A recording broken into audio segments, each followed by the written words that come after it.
نبی پاک صلی اللہ تعالیٰ علیہ وسلم کی زندگی میں بہترین نمونہ عمل ہے. بہترین. اگر کوئی شخص ایک خوبصورت ترین زندگی ترتیب دینا چاہے اور وہ محسوس کرے کہ زندگی باوقار بھی ہو، حسین بھی ہو، سکون والی بھی ہو، اور زندگی اس طرح کی ہو جس میں میری وجہ سے کسی کو تکلیف بھی نہ پہنچے، اور زندگی اس طرح کی ہو کہ میری وجہ سے کسی کا فائدہ بھی ہو جائے، اور زندگی اس طرح کی ہو کہ میرا وجود بیکار نہ ہو، میری صلاحیتوں کو زنگ نہ لگے، میں کچھ کر جاؤں، کچھ کر گزروں، زمانے کو کچھ دے جاؤں، ملت کے لیے، قوم کے لیے، وطن کے لیے، مذہب کے لیے، دین کے لیے، عقیدے کے لیے کوئی خدمات سر انجام دے جاؤں، میں کچھ نظریات میں بلندی پیدا کر جاؤں، میں کچھ کر جاؤں.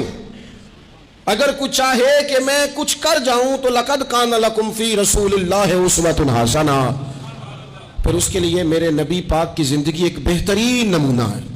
بہترین نمونہ. ہم نہ جب کچھ کرنا بھی چاہتے ہیں نا تو تب بھی نہ اس میں پہلے اپنا آرام سائڈ پہ کر لیتے ہیں، اپنا سکون سائڈ پہ کر لیتے ہیں، اپنا کھانا پینا، اپنا نفع سائڈ پہ کر لیتے ہیں. پہلے ساری چیزیں اپنی ذات کی اس میں سے مائنس کر کے پھر ہم کچھ کرنا چاہتے ہیں. تو ایسے تو نہیں نہ کچھ ہوتا، نہیں کرنا کچھ نہ پڑے، نام زیادہ ہو، خدمت کوئی بھی نہ ہو، نمبر پہلا ہو، ڈیوٹی کوئی بھی نہ ہو، اجر سب سے زیادہ ہو. باتوں کے ساتھ جو لوگ پلاؤ پکاتے ہیں وہ زیادہ بھی گھی ڈالنے تو خرچہ کوئی نہیں آتا، مسالہ جات مہنگے استعمال کریں، باتوں سے جو پلاؤ پکانا ہے. اور اگر کسی نے عملان آنا ہے تو پھر تو میرے بھائی یہ شہادت گاہ الفت میں قدم رکھنا ہے. لوگ آسان سمجھتے ہیں مسلمان ہونا. آپ تھوڑا سا اس آیت مقدسہ کا پس منظر سمجھیں گے. یہ آیت نازل کب ہوئی؟ یہ آیت نازل ہوئی ہے غزوہ خندق کے موقع پر.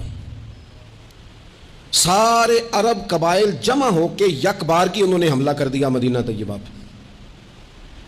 اور زمینی حقائق یہ ہیں، اندر کی صورتحال یہ ہے کہ یہودی جو بڑی دیر سے معاہدہ کیے ہوئے تھے مسلمانوں کے ساتھ، انہوں نے معاہدہ بھی توڑ دیا. منافقین مدینہ طیبہ میں جو بڑا اظہار کرتے تھے ظاہری جملوں اور لفظوں کے ساتھ، وہ پیچھے ہو گئے. قحط کا زمانہ ہے، معاشی حالات بھی بڑے سخت ہیں.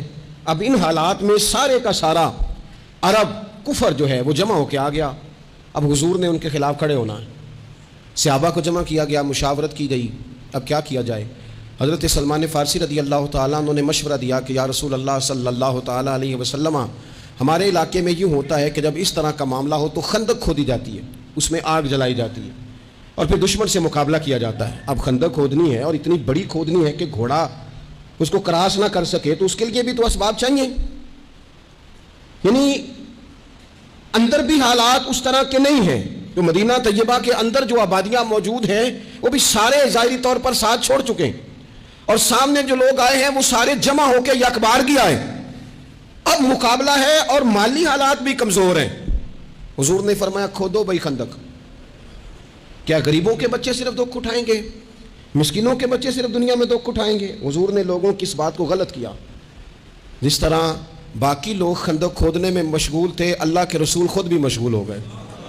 لوگ جیسے اندر سے مٹی اٹھا کے خندق سے باہر لاتے تھے، نبی کریم بھی اٹھا کے باہر لاتے تھے. جتنی محنت دوسرے کر رہے تھے حضور اس سے ڈبل کر رہے. بلکہ صحابہ فرماتے ہیں درمیان میں کچھ ایسی چٹانیں آئیں جو ہم سے نہیں ٹوٹتی تھی، تو حضور نے فرمایا مجھے دونا تھوڑا، مجھے دونا اوزار، میں تمہیں توڑ کے دیتا ہوں. حضور نے باقاعدہ عملاً اس میں کام کیا. اور جب ہم نے کہا نا یا رسول اللہ ہم نے تو بھوک کی وجہ سے پیٹ پہ پتھر باندھے ہیں، تو حضور نے کپڑا ہٹا کے کہا تم نے اگر ایک باندھا ہے تو میں نے 2 باندھے ہوئے ہیں. عملاً حضور نے حصہ لیا. 1 مہینہ پورا مدینہ طیبہ کا محاصرہ کیے رکھا کافروں نے، اور کڑاکے کی سردی، حالات اور طرح کے.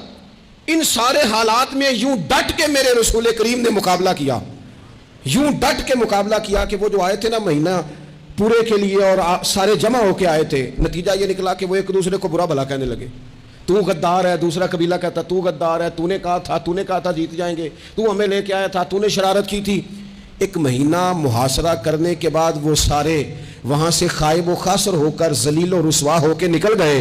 اور ان سارے حالات میں حضور یوں ڈٹ کے کھڑے ہوئے کہ کمزور پڑنے والے لوگوں سے، پریشان رہنے والے لوگوں سے، چھوٹی چھوٹی باتوں پر گھبرا جانے والی امت سے، اور ذرا ذرا سی باتوں پر ٹینشن طاری کر لینا اور کالا جادو ہو گیا، نظر لگ گئی اور فلانا آ گیا اور فلانے کی وجہ سے ایسا ہو گیا اور فلانے نے مجھے یوں کر دیا اور فلان کی وجہ سے میں کامیاب نہیں ہو سکا اور فلانا میرے ساتھ چلتا، تو اللہ کریم نے ان ساری کمزور باتیں کرنے والے ہم جیسے لوگوں کو سمجھایا کہ یہ حالات دیکھو اور میرے رسول کا ڈٹنا دیکھو، اور ان حالات میں بھی پورے کفر کو بھگا دینے کا انداز دیکھو۔ لَقَدْ كَانَ لَكُمْ فِي رَسُولِ اللَّهِ أُسْوَةٌ حَسَنَةٌ، فرمایا تمہارے لیے میرے محبوب کی زندگی میں بہترین نمونہ ہے۔